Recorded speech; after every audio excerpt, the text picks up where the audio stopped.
চৰাইদেউ মৈদামত উপস্থিত আছো চৰাইদেউ মৈদাম স্থলীত উপস্থিত আছো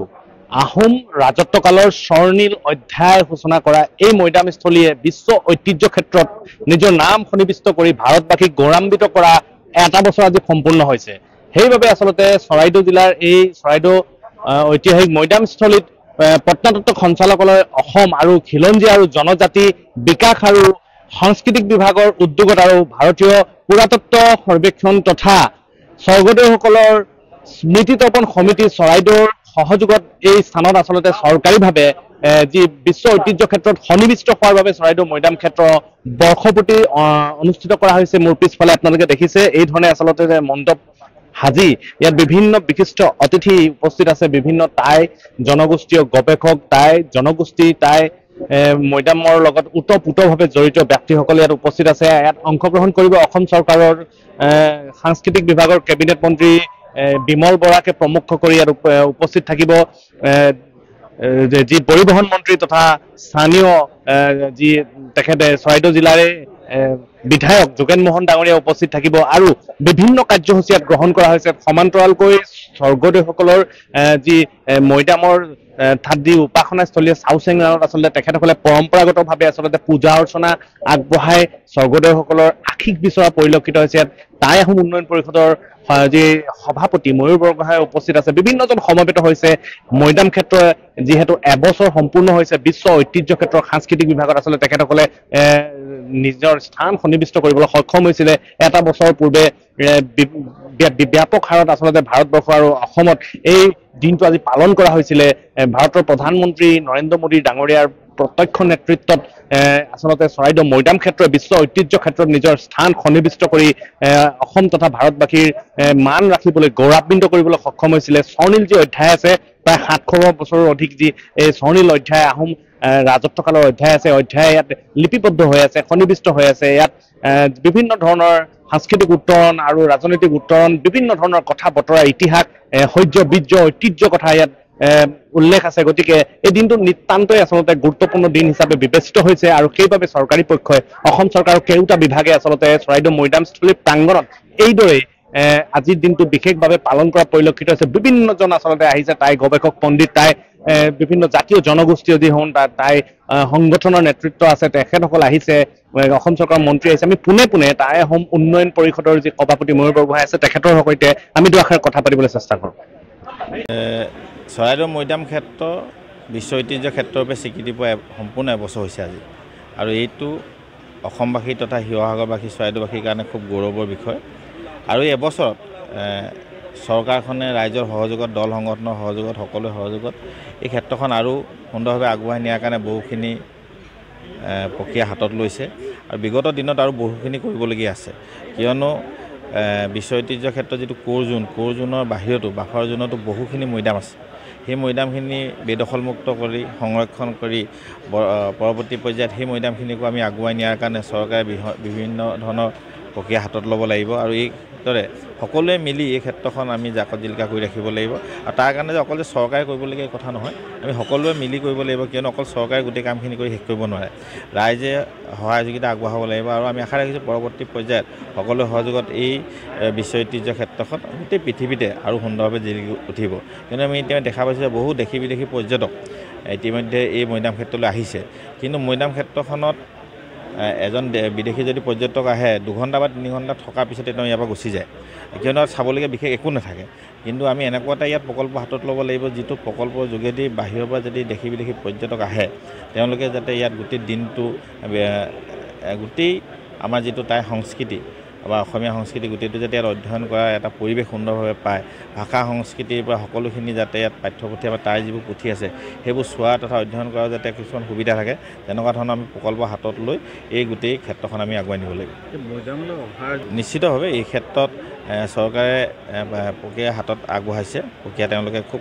যাতে ক্ষিপ্ৰগতিত হয় তাৰ কাৰণে ব্যৱস্থা গ্ৰহণ কৰিছে কিন্তু ধুদুৱালিত অৱস্থা এতিয়া নতুনকৈ ক'বলৈ কি আছে আপোনালোকে দেখিছেই যে বিভিন্ন সময়ত ঠিকাদাৰৰ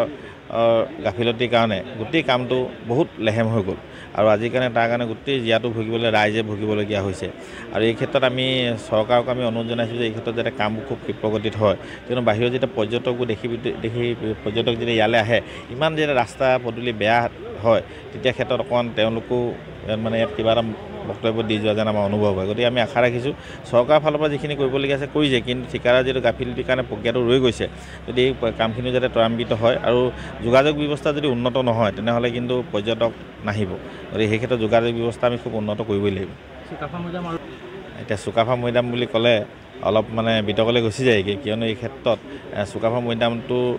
কাৰণে যিমানখিনি যাৱতীয় নথি পত্ৰৰ পৰা যিমানখিনি লাগে চিনাক্তকৰণৰ কাৰণে আমি লোকবিশ্বাসৰ ওপৰত আমি কথাখিনি আগবাঢ়ি গৈছোঁ আৰু আমি টাই আহোম ডেভেলপমেণ্ট কাউন্সিলৰ ফালৰ পৰাও যি মৈদাম আছে সেই মৈদামৰ চাৰিবেৰা সংৰক্ষণৰ কাৰণে আৰু চাৰিবেৰা বাউণ্ডেৰী ৱাল দিবৰ কাৰণে আমি প্ৰায় 1,08,00,000 টকা দিছিলোঁ আৰু এইবাৰো আমি লাংকু দিয়া হ'লৰ কাৰণে আমি যাতে উঠি যাব পাৰে যাতে তেনেকুৱা এটা ব্যৱস্থা কৰিবৰ কাৰণে আমি প্ৰায় 1,08,00,000 টকা আমি এইবাৰো দিছোঁ গতিকে আমাৰ কাউন্সিলৰ ফালৰ পৰা এইখিনি ব্যৱস্থা থাকিবই আৰু চৰকাৰেও যথেষ্ট সদিচ্ছাৰে এই গোটেই প্ৰক্ৰিয়াটো আগবঢ়াই নিব বিচাৰিছে ৰাইজে সহযোগিতা আগবাঢ়িছে আপোনালোকৰো যথেষ্ট সহায় সহযোগিতা পাইছোঁ গতিকে এই ক্ষেত্ৰখন অহা দিনবিলাকত আৰু খুব সুন্দৰভাৱে গোটেই বিশ্বৰ মানচিত্ৰত জিলিকি থাকিব চৰাইদেউ মৈদাম ক্ষেত্ৰই বিশ্ব ঐতিহ্য ক্ষেত্ৰ হিচাপে ইউনেস্কোৰ তালিকাত স্থান লাভ কৰা আজি এটা বছৰ পূৰ্ণ হৈছে আৰু এই পূৰ্তি উপলক্ষে পৰৱৰ্তী দিনত এই ঐতিহ্য ক্ষেত্ৰখনক বিশ্ববাসীৰ আৰু অধিক আকৰ্ষণৰ কেন্দ্ৰ হিচাপে কেনেধৰণে গঢ় দিব পৰা যায় স্থানীয় ৰাইজৰ সহযোগত আমাৰ উপৰিপুৰুষসকলৰ এই ঐতিহ্য সেই ত্যাগক আৰু অধিক মূল্যাংকনেৰে ন চিন্তাৰ কেনেকৈ পাতনি মেলিব পৰা যায় এইসমূহ আলাপ আলোচনা কৰিবৰ কাৰণে আজি এই এবছৰ ঘোষণাৰ এবছৰ এই ঐতিহাসিক দিনটোত আমি চৰাইদেউ পৰ্বত মৈদাম ক্ষেত্ৰত আমি উপস্থিত হৈছোঁহি আজি এক অনুষ্ঠানৰ আমি আয়োজন কৰিছোঁ আৰু পৰৱৰ্তী সময়ত ইউনেস্কোৰ যিসমূহ ৰিকমেণ্ডেশ্যন আছে সেই ৰিকমেণ্ডেশ্যনসমূহ মিট কৰিবৰ কাৰণে কি প্ৰক্ৰিয়া আমি অৱলম্বন কৰিব লাগে এই ক্ষেত্ৰতো আমি আৰ্কিঅ'লজি ছাৰ্ভে অফ ইণ্ডিয়া আৰু লগতে আমাৰ পুৰাতত্ত্ব যি বিভাগ এই পুৰাতত্ত্ব বিভাগৰ বিষয়া কৰ্মচাৰীসকলৰ লগত আমি আলাপ আলোচনাত মিলিত হওঁ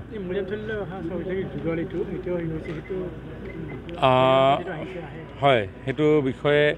আমি গম পাওঁ ইতিমধ্যে নিৰ্মাণ হৈ আছে কিন্তু নিৰ্মাণৰ গতি অতি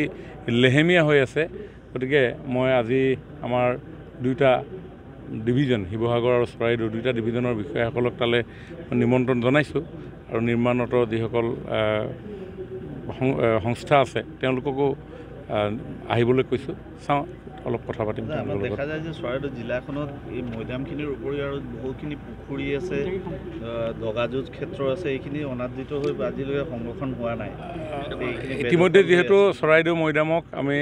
বিশ্ব ঐতিহ্য ক্ষেত্ৰ হিচাপে স্বীকৃতি লাভ কৰিবলৈ সক্ষম হৈছোঁ আৰু লাহে লাহে মই ভাবোঁ যেতিয়া এই ক্ষেত্ৰখন আৰু অধিক পৰিস্থিতি লাভ কৰিব ইয়াৰ বাফাৰ জোনত থকা যিসমূহ ক্ষেত্ৰ আছে বা অন্যান্য বিস্তৃত হৈ থকা যিসমূহ ঐতিহাসিক সমল আছে সেইসমূহো আমাৰ লোকচক্ষুৰ মাজলৈ আহিব আৰু ডেফিনেটলি লাহে এই ক্ষেত্ৰতো আমি বিহিত ব্যৱস্থা নিশ্চয় চৰকাৰে গ্ৰহণ কৰিব ঐতিহ্য ক্ষেত্ৰ বেদখল হৈ আছে চাওক বেদখল এই বিষয়টো খুব চেঞ্চিটিভ বিষয় কোনে কৰিছে বেদখল এই বেদখল কৰা লোকসকল নিশ্চয় আমাৰে কোনোবা লোক হ'ব গতিকে এই বিষয়ে নিজেই নিজৰ মাজত সচেতনতা যদি সৃষ্টি হয় আৰু নিজে সমাজখনৰ প্ৰতি আমি দায়বদ্ধ বুলি অনুভৱ কৰোঁ আমাৰ ইতিহাসৰ প্ৰতি আমাৰ উপৰিপুৰুষসকলৰ প্ৰতি যদি দায়বদ্ধ বুলি অনুভৱ কৰোঁ ডেফিনেটলি সেইসমূহ নিজে দিনাখন নাইকিয়া হৈ আহিব কিন্তু চৰকাৰে উচ্ছেদ কৰিব পাৰে সেইটো বেলেগ কথা কিন্তু এই ঐতিহাসিক ক্ষেত্ৰসমূহ আমি কৰিব লাগে নে নালাগে সেই বিষয়েও জনসাধাৰণৰ মাজত আলাপ আলোচনা হ'ব লাগে আৰু মই ভাবোঁ এদিন ৰাইজে বুজি পাব এইবিলাক কথা বিষয়ে মাজে কিছু আলাপ আলোচনা হৈ থাকে জনসাধাৰণৰ মাজত মতৰ কিছু পাৰ্থক্য থাকে গতিকে সেই মতৰ পাৰ্থক্যসমূহ স্থানীয় ৰাইজৰ মতৰ পাৰ্থক্যসমূহ নাইকিয়া হ'লে এটা সিদ্ধান্তত উপনীত হ'ব পৰা যাব কাৰণ ৰাইজৰ মতৰ বিপৰীতে যিকোনো কাম চৰকাৰে নকৰে গতিকে ৰাইজে সিদ্ধান্ত লওক আৰু ৰাইজৰ সিদ্ধান্ত চৰকাৰে যেতিয়া ঐক্যমতত উপনীত হোৱা বুলি অনুভৱ কৰিব যিকোনো সিদ্ধান্ত চৰকাৰে ল'ব স্যাৰ কিছুদিনৰ পূৰ্বে অসম আৰু অৰুণাচলৰ যি সীমান্তৰ ডিছপিউটেড এলেকা আছিলে সেই এলেকাসমূহ মীমাংসাৰ জৰিয়তে পুনৰ সীমা নিৰ্ধাৰণ কৰিবৰ কাৰণে মুখ্যমন্ত্ৰী ডাঙৰীয়াৰ নেতৃত্বত এটা প্ৰচেষ্টা আৰম্ভ হৈছিল আৰু চৰাইদেউ জিলাৰ 3খন গাঁও খামখুৰুখা ৰুচা হাচিৰুচা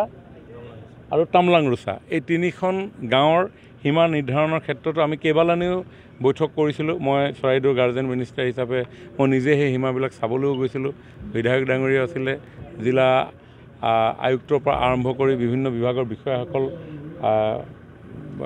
অৰুণাচল গভৰ্ণমেণ্টৰ বিষয়াসকল আৰু এই গোটেইবিলাক সীমা নিৰ্ধাৰণ কৰাৰ অন্তত যিটো টাৰ্মছ অফ ৰেফাৰেঞ্চ আছে এজ পাৰ টাৰ্মছ অফ ৰেফাৰেঞ্চত আমাৰ